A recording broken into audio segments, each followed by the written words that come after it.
இந்த திட்டம் இன்னைக்கு இந்த திட்டத்தை பத்தி நம்ம பேசுறோம். இந்த படம் ஆஷா வந்ததுக்கு பிறகு எனக்கு இந்த 2-3 நாளா எத்தனையோ வேலை இருக்கு. இப்போ உங்களுக்கு தெரியும், இப்ப இருக்கிற சூழல், அரசியல் சூழல், அது கூட்டணி, அது பேச்சுவார்த்தை, தேர்தல், எலெக்ஷன்லாம் இருக்குது.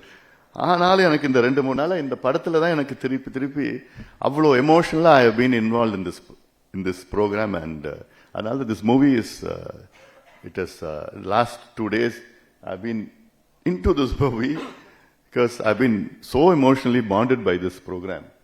And இன்னைக்கு உலக அளவிலே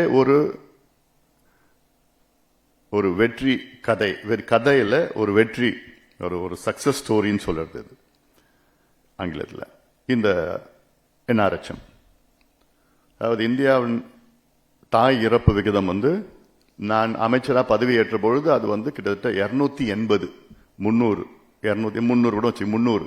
அதாவது 1 லட்சம் பிரசவத்தில் 300 பேர் இறப்பார்கள், 300 தாய்கள் இறப்பாங்க. அப்போ இன்னைக்கு 1 லட்சம் பிரசவத்தில் 88 தாய்கள் தான் இருக்கின்றார்கள்.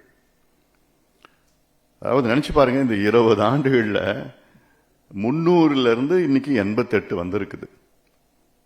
ஏன்னா இந்த ஒரு ப்ரோக்ராம்னால நம்ம தொடங்கின தேசிய கிராமப்புற சுகாதார திட்டம் எவ்வளோ தாய்களை, இது 1 லட்சம் பிரசவங்கள் இந்தியாவில் கிட்டத்தட்ட ஆண்டுதோறும் கிட்டத்தட்ட ஒரு 3 கோடி 2.5 கோடி பிரசவங்கள் இருக்கு.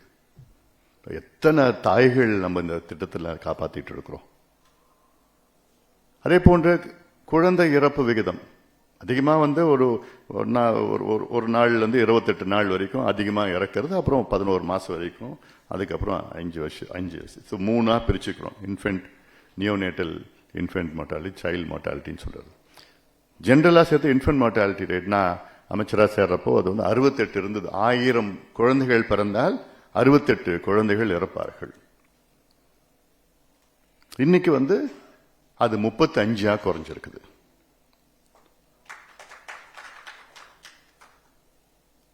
அப்போ இது ஒரு பெரிய ஒரு success story. It should be celebrated. This success story should be celebrated world wide. அதுக்கு மைய காரணம் ஆஷாக்கள். தமிழ்நாட்டில் ஒரு 4000 ஆஷாக்கள் தான் இருக்கிறாங்க. தமிழ்நாட்டில் அப்போ இருக்கிற அரசு எங்களுக்கு நாங்கள் நல்லா இருக்கிறோம், எங்களுக்கு ஆஷாக்கள்லாம் அந்த அளவுக்கு தேவையில்லைன்னு சொல்லி ஒரு அரசியல் அது வேற மாதிரி பண்ணிவிடுது. ஆனா இன்னைக்கு இந்தியாவில் இன்னைக்கு 10,70,000 ஆஷாக்கள் என்று இந்தியா முழுவதும் மிக சிறந்த வகையில் பணியாற்றிக் கொண்டிருக்கின்றால். இது this Asha is purely women empowerment. இந்த படத்தில், ஆஷா படத்தில் பார்த்தா அந்த ஆஷா, அந்த அம்மா சைக்கிளில் மேய்ச்சிட்டு போவாங்க, பெருமையா இருப்பாங்க, அவ்வளோ ப்ரவுட், அந்த உணர்வுபூர்வமான வேலை செய்வாங்க. அதுல இதுதான் நான் எதிர்பார்த்தது. நான் கனவு காண்டனோ ஆஷா பத்தி அத்தனையும் இந்த படத்தில் அப்படியே கொண்டு வந்திருக்கிறாங்க. இந்த 2 பேருமே கொண்டு வந்திருக்கிறாங்க.